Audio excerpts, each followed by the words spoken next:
Mapagpalang araw po sa atin lahat, lalo na po doon sa ating mga manonood na laging nakasuporta sa atin. Mabuhay po kayong lahat. Ngayon nga ho ako'y nanghuli din ng manok na Tagalog. Ari alaga ng aking inay ay sabi lutuin ko na daw at gawa ng lagi nang napunta sa Kahanggan ay maraming alagang Texas din sa Kahanggan. Kaya are atin lulutuin na at namamabaglaan din ng mga nakatambang na Texas.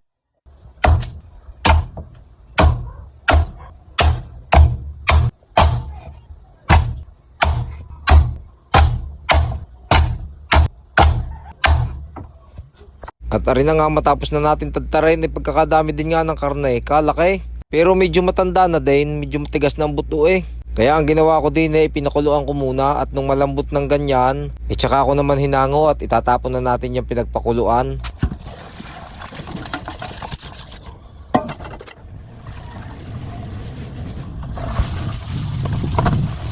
Pagkatapos naman natin dyan ay aray tayo magigisa na ng mga bawang, sibuyas at saka luya. Ang ating gagawin din ng luto ay adobo. Adobong medyo patuyo, medyo paiga. Lagyan lang natin ng kaunting sarsa para mas masarap din pagka isasabaw ng kaunti sa kanin.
Yan mga boss, luto ng ating adobong native na manok. Ay, pagkakasarap niyan. Kain muna po tayo. Hanggang sa muli. God bless po.